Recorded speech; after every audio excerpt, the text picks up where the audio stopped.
Now, the process of organization. I have already introduced to what is organization, and now step by step what are the process involved in the entire process of organization. Now, organizing means first you need to identify the work. Suppose for a particular business, what are the types of work you have to identify, and division of work.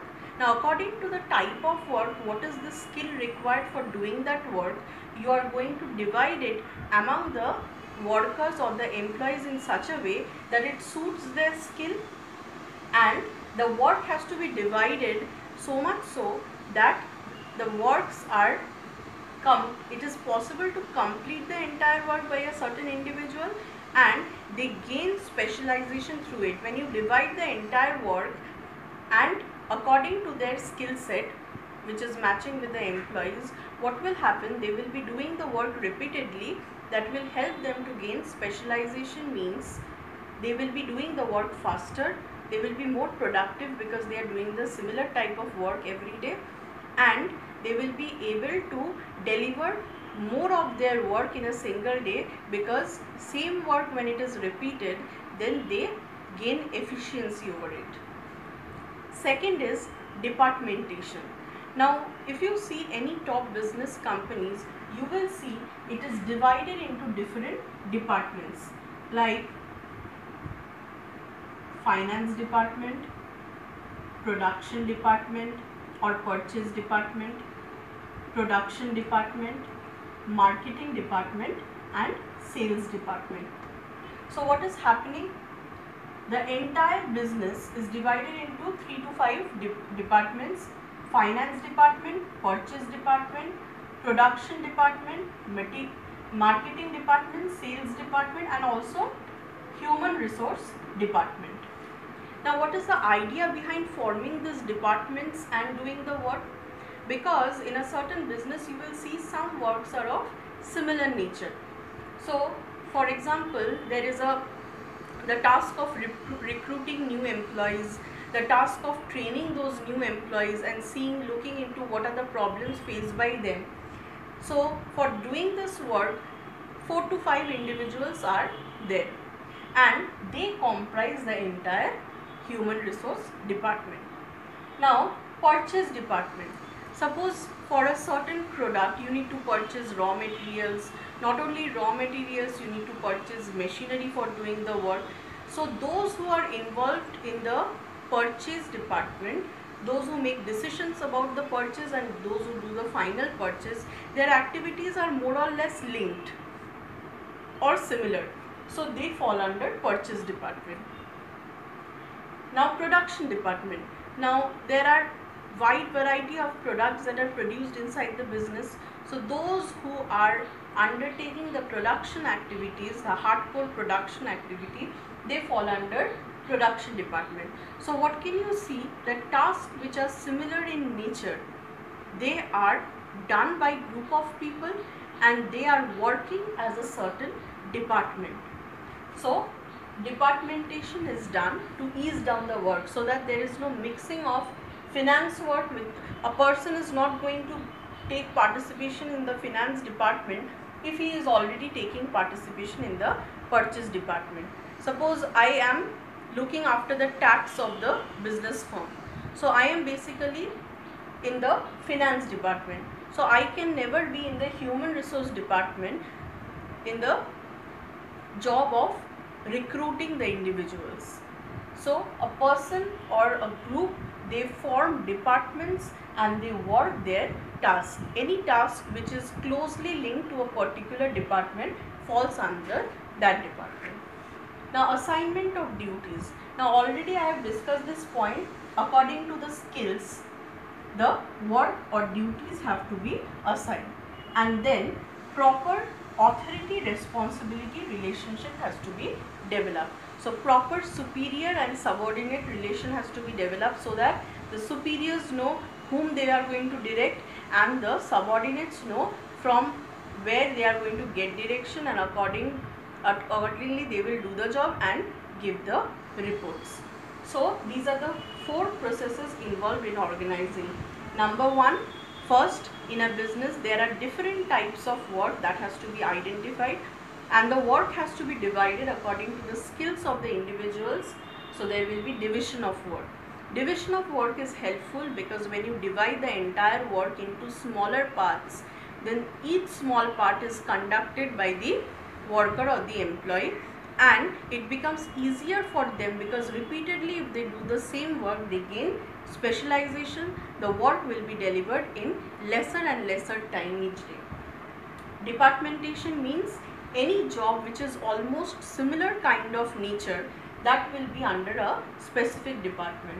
For example, in the finance department, I said that if I am looking after the tax of the company, I will be placed in the finance department.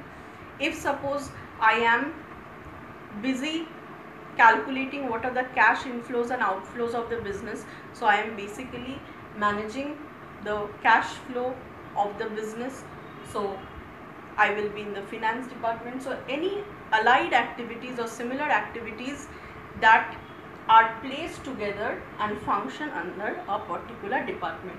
On that basis, there can be several departments inside the business. Then duties are assigned according to the skill set, and a proper authority, responsibility or superior subordinate relationship is developed. Now you already know, so what are the importance of organizing? I have been discussing. The importance of organizing is you can take the benefits of specialization. So if people are working the same activity every time, they can do much work in the same time because they are doing it every day. So no time is taken to think about the work or to deliver the work. When they are doing it repeatedly, they gain the speed, and with less time only they can complete the work, or within the same time they can do more work because it is under their grip.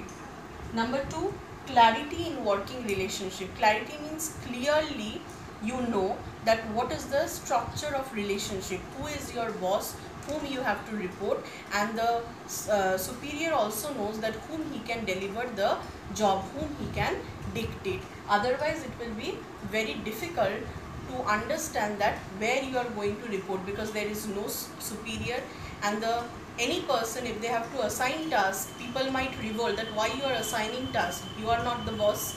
So that is why such chaos should not arrive in a business environment. So relationship is already structured and set, so there is clearly known relationship inside the business. Then optimum use of resources. Optimum means best use of resources. The resources are best used, that means if any business can get the activities or get the work done by the laborers in correct time, can rightfully use the machineries to its possible limit and the materials without wastage, then we can say that optimum or best use of resources have been done.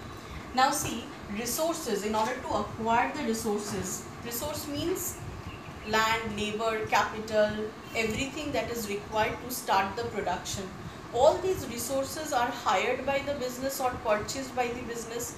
Now when a business recruits an employee or a labor, he needs to pay wage. When a business recruits machine for its activity, he has to pay rent for the machine. So the factor payments or the payments for the resources are done by a business. Now if there is wastage of resources, that means the business, after hiring or investing capital on it, is failing to get the activities done out of the resources.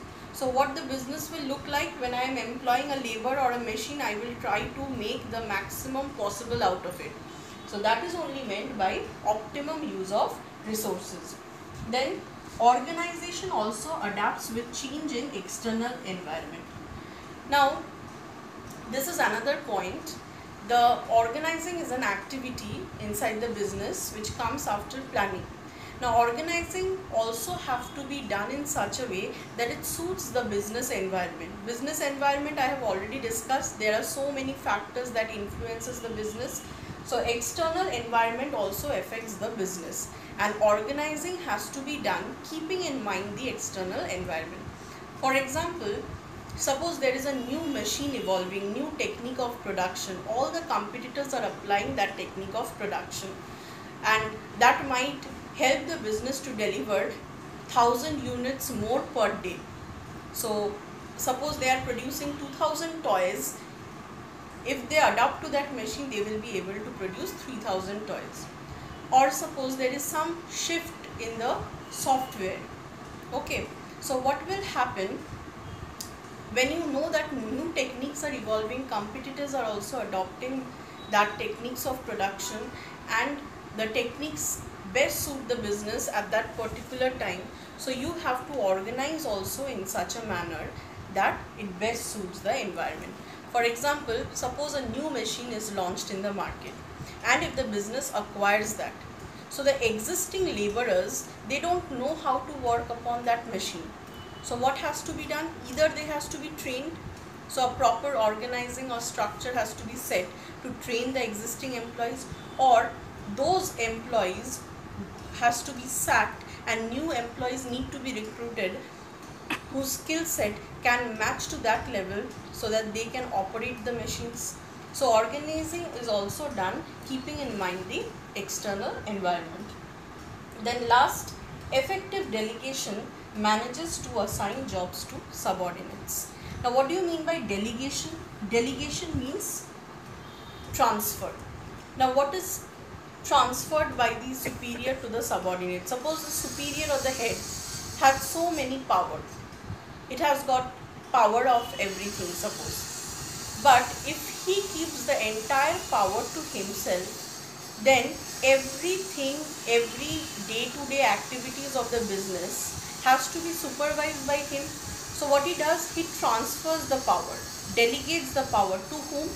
To suppose a selected subordinate whom he feels that his working performance is very good, he is responsible. So what he does, the superior delegates or transfers the responsibility or power to his subordinate, that for a certain particular reason the superior cannot be harassed, you have to control the matter. Now why he delegates the responsibility? Because it helps the superior to concentrate on other areas where it demands attention.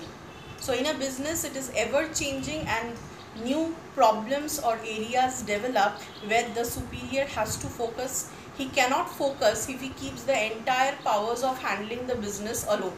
So what he does, to a responsible subordinate who has showed continuous work performance and who is better in whatever he is doing, best in whatever he is doing, then he might delegate or transfer the power of a certain job to him so that he can get some time to concentrate in different area.